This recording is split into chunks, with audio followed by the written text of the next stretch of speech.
Greetings, Mindcrafters, and welcome to another Mindcraft discussion on all things well-being. My name is Kimberly Quinn, and I am here to have a wonderful discussion with you, which is super based on this theme of Minecraft, which was become the boss of your brain. Become the boss of your brain, because thoughts come first and feelings come second, and then actions or behavior third. We know this to be true. Therefore, the thoughts we allow in dictate how we feel, which then dictate how we behave. And it is that simple. Remember, simple versus easy. That simple, yes, that easy, no. So what inspired me partially inspired me to do this one is just a chat with our daughter last night, who was one of our middle daughter. And it wasn't anything deep or anything. It was just she was just sort of like in this place of feeling a certain emotion.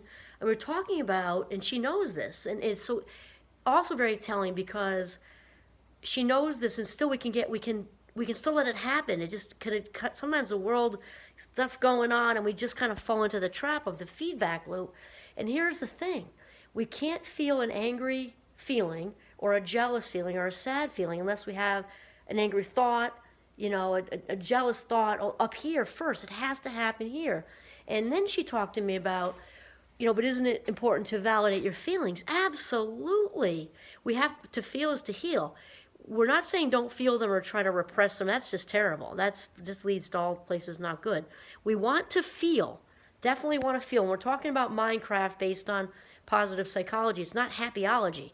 We've got to feel our feelings, and we also have to validate, figure out where they're coming from, then make a conscious choice to shift out of it. After we've felt them, validate them, then move on, because what we think about actually expands and becomes reality. Even something as huge as a war, or also a positive sense, huge as the walk on Washington, okay, started, thinking Martin Luther King and all that, all of that started with a thought, and then it expands, and like attracts like. And so if that's positive, love thoughts, attract more love thoughts. Stress thoughts attract more stress thoughts. I think we all know how that works. They actually get bigger. And so the only way to stop that is to do like the Nike commercial and only the reverse. Just don't do it. Just don't do it. I know that is easy to say, and it is that simple, though. It just takes practice like anything else. Playing the violin, learning Italian, robbing banks. Anything we practice at and repeat, we inevitably get good at. And this is also because the brain loves patterns. The brain loves patterns. So it can get locked into a negative pattern, or it can get locked into a positive one, anywhere in between. So stressful thoughts will expand and expand and expand. And just remember that the only meaning anything has is what we give to it, right? So when we talk about stress in Minecraft, I often use the example of a car tire going, right? And pop. And typically when we're driving, we're on our way to somewhere, right? We're on our way to work, school, a date, to pick somebody up, to see a friend, the library, home after a long day, a job interview, whatever. And it is not usually a good time for a tire to go, right? So pop, there it goes. We're on the side of the road. We're safe. This is just an enormous inconvenience. And all the stressful thinking begins. Oh no, I'm going to be late for my date. It's the very first one. Oh no, I'm going to be late for my date. It's the very second one. Impression is still happening there. Oh no, I'm late for work again. This happened last week. They're not going to believe me. This really is, my tire really did go, blah, blah, blah. Oh no, the money. Oh no, what if this is it for the car? Oh no, what if a creeper stops and I don't know what to do? How do I get out of it? Oh no, what if no one stops? What if? And all of a sudden we're a huge stress ball. Well, that isn't the tire that popped. That's all the thinking around the tire that popped. None of that's even happened yet. No, there's no creeper. There's no bill for the mechanics. We don't even know what's wrong. Maybe it's just a tire and that's it. Not that can't be a lot of money. I don't mean that. No one's pissed at us yet because they don't know, right? Which also leads us to the very definition of stress, which is partially John Kabat-Zinn. I feel like I blended it with somebody. But anyway, is wishing that the present moment were something other than it is. Okay, that's part of this, because when we are not in the present moment and we're in these other thoughts that we're allowing in our head, they just get bigger and bigger and bigger and completely cloud and rob us of life minutes in this moment. And they also become reality. They become the person who might be pissed who we don't even know yet. If it's a relationship we're stewing and brewing on, that also gets bigger. Think about it this way: when we've talked about hanging on to stuff, the thought expansion fits here too, because, and like Wayne Dyer says, I love him too. People don't die from a snake bite. Truth. We die from the venom that's running through our bodies. Well, all negativity is venom. Negativity completely clouds the authentic self. It just clouds it. It just, and actually I would say clogs it. I think Wayne Dyer says clogs it too.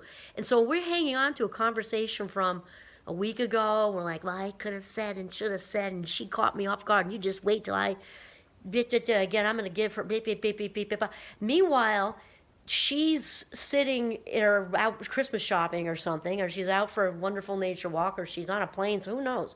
Not thinking about you, not this much. Yet we're like, I'm going to say this, and she's not going to get the best of me again. And there go our valuable life minutes. She doesn't know. She has moved in the cabeza, sitting on a couch in here with a flat screen, dipping into your snacks, some Oreos, lovely fruit basket, something, completely hanging out in your head. And the clock of valuable life minutes. I'm actually thinking of the thing in the Wizard of Oz and Dorothy, the hourglass. Life minutes, just the grains of sand just slipping out of your fingertips while you're living in last week. Okay, with these thoughts expanding, and getting bigger and bigger and bigger, making this conversation with this person bigger, bigger, and bigger and bigger. Also true if it's something from, some hurt that was legitimately done to you, who knows, from 5 years ago, 10 years ago, whatever, where it's expanding and expanding and expanding, and there's only so much emotional energy we have to give in one day.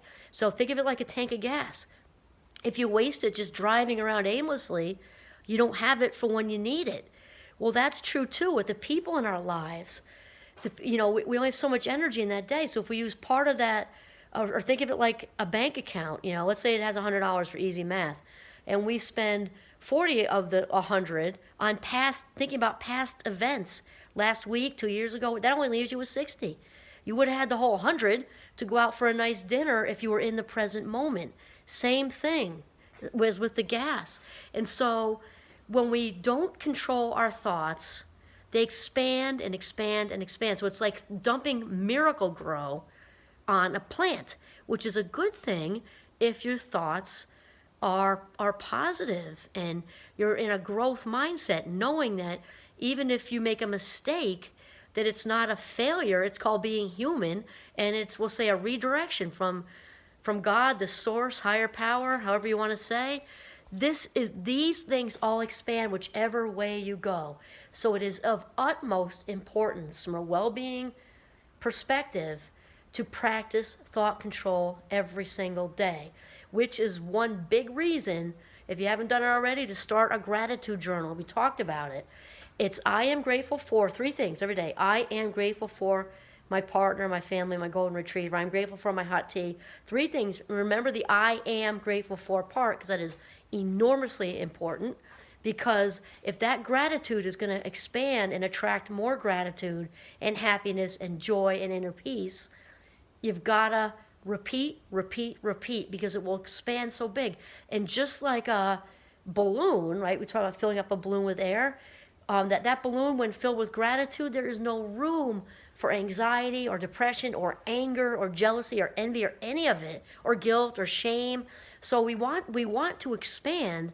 We just want to expand with loving, kind, grateful, positive thoughts.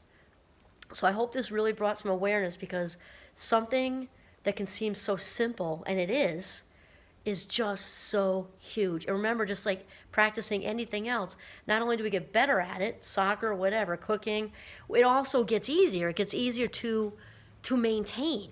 So just remember, whatever we're thinking about expands, gets bigger, and actually becomes our reality. So without any exaggeration, we are what we think, and then there's feelings and behavior.